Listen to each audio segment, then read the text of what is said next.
एक शाही महल में जन्मा वो बच्चा जिसकी आंखों में खेल से ज्यादा अनुशासन झलकता था। उसका बचपन सोने चांदी की चमक में नहीं बल्कि सख्त प्रशिक्षण, गहरी पढ़ाई और आत्मसंयम के बीच बीता। एक दिन हाथी से गिर के उसने मौत को बहुत ही करीब से देखा और शायद उसी पल उसके मन में ये विश्वास बैठ गया कि उसका जीवन किसी खास उद्देश्य के लिए बना है।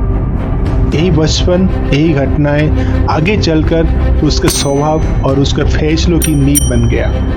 औरंगजेब का जन्म 3 नवंबर 1618 को गुजरात की दाहोद में हुआ था। उस समय उसके पिता शाहजहां अभी मुगल साम्राज्य का बादशाह नहीं बने थे, लेकिन वे पहले से ही सत्ता के सबसे प्रभावशाली दावेदारों में से आगे थे। औरंगजेब ने जन्म से ही एक ऐसी वातावरण में आंखें खोली जहां विवाद, शक्ति और राजनीति हर सांस के साथ मौजूद थी। बचपन से ही उसका पालन पोषण शाही प्रासादों में हुआ, जहां संगमरमर की दीवारों, सोने चांदी की चमक और अनगिनत सेवक हर समय उपस्थित रहते थे। लेकिन ये चमक दमक उसके जीवन का पूरा सोच नहीं थी।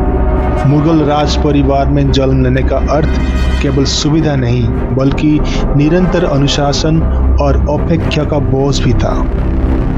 अन्य राजकुमार की विपरीत औरंगजेब का बचपन अधिक संयमित और कठोर रहा। उसे बहुत ही कम उम्र से सिखाया गया कि वो केवल एक राजकुमार नहीं बल्कि भविष्य का शासक है।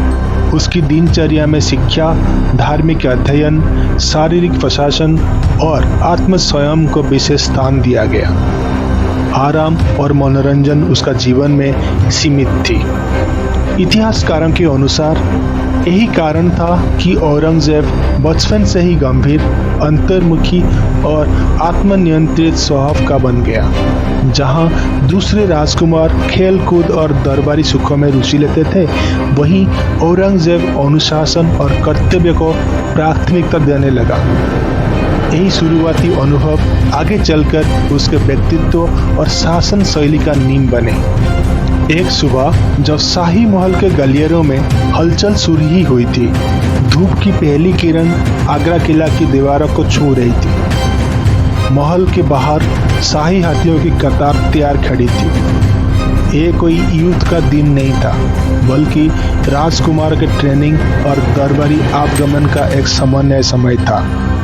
मुगल परंपरा के अनुसार राजकुमारों को बचपन से ही हाथी पर बिठाने का अभ्यास कराया जाता था ताकि वे शक्ति, संतुलन और नेतृत्व का अनुभव कर सकें। उसी सुबह कम उम्र का औरंगजेब भी एक शाही हाथी पर सवार था। उसके चेहरे पर ना तो उत्साह था ना ही डर, बस एक सामान्य गंभीरता थी। हाथी धीरे धीरे आगे बढ़ रहा था महल की खुले मैदान की ओर। चारों तरफ सैनिक, सेवक और प्रशिक्षक मौजूद थे। सब कुछ बिल्कुल सामान्य लग रहा था, लेकिन अचानक हाथी की चाल बदल गई। किसी तेज आवाज, भीड़ की हलचल या दूसरी हाथी की हरकतों से जानवर घबरा गया। उसकी गति तेज हो गई, शरीर हिल मिलने लगा। पल भर में वो बेकाबू हो चुका था। संतुलन बिगड़ा और अगले ही क्षण औरंगजेब हाथी की पीठ से नीचे जा गिरा। ऊंचाई बहुत ही ज्यादा थी, जमीन कठोर थी। ये गिरावट जानलेवा हो सकती थी। चारों तरफ अफरा तफरी मच गई। लोग दौड़े, सैनिक चिल्लाए, लेकिन जिस बात ने सबको चौंका दिया वो ये थी कि जमीन पर गिरने के बाद भी औरंगजेब ने ना चीख मारी ना रोया। वो घायल था, दर्द में था, लेकिन होश में था। उसे तुरंत महल के भीतर ले जाया गया। शाही हकीम को बुलाया गया। उस दौर की यूनानी चिकित्सा पद्धति के अनुसार उसका इलाज शुरू हुआ। जड़ी बूटियों से बंधी औषधियां दी गई, शरीर पर पट्टियां बंधी गई और कई दिनों तक उसे पूर्ण विश्राम में रखा गया। चोटें गंभीर थी लेकिन जान बच गई। समय के साथ शरीर ठीक हो गया, लेकिन एक घटना उसके मन में गहरी उतर चुकी थी। इतिहासकारों के अनुसार इसी दुर्घटना के बाद औरंगजेब के भीतर ये विश्वास जन्म लेने लगा कि उसका बच जाना कोई साधारण संयोग नहीं था। उसने इसे ईश्वर की इच्छा मानकर एक संकेत कि उसका जीवन किसी विशेष उद्देश्य के लिए बचाया गया है।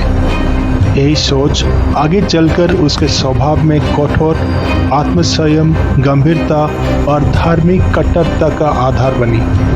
वो घटना सिर्फ एक गिरावट नहीं थी, वो उस रास्ते की पहली आहट थी जिस पर चलकर औरंगजेब एक दिन मुगल साम्राज्य का सबसे विवादित शासक बन गया। अन्य मुगल राजकुमारों, विशेषकर दारा शिकोह और मुरादबख्श के विपरीत औरंगजेब बचपन से ही शांत, गंभीर और कम बोलने वाला था। उसे शिकार, संगीत और दरबारी मनोरंजन में अधिक रुचि नहीं थी। वो अकेले समय बिताना पसंद करता था और धार्मिक पुस्तकों का अध्ययन में रुचि रखता था। उसका ये स्वभाव उसे परिवार में थोड़ा अलग बनाता था। शाहजहां भी दारा शिकोह की ओर अधिक झुक रहे थे, जिसे औरंगजेब की मन में उपेक्षा की भावना पनपने लगी। औरंगजेब को अरबी, फारसी और इस्लामी धर्मशास्त्र की गहरी शिक्षा दी गई थी। उसे कुरान कंठस्थ करने के लिए प्रेरित किया गया। बचपन से ही उसे सादा जीवन जीने की शिक्षा दी गई।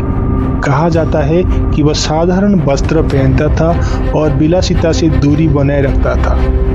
उसने कम उम्र में ही आत्मसंयम, अनुशासन को अपने जीवन का हिस्सा बना लिया।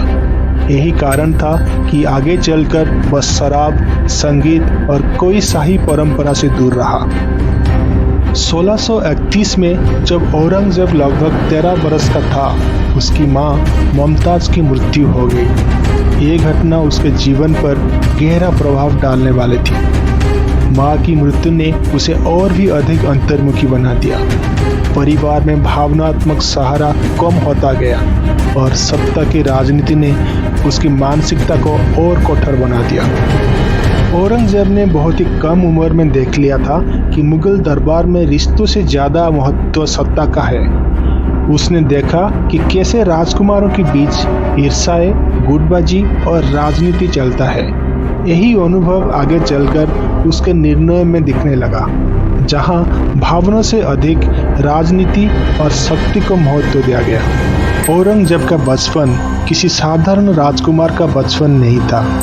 हाथी से गिर जाने जैसी घटनाएं, कठोर अनुशासन, धार्मिक शिक्षा, मां की मृत्यु और दरबारी राजनीति, इन सब ने मिलकर उसके व्यक्तित्व को आकार दिया।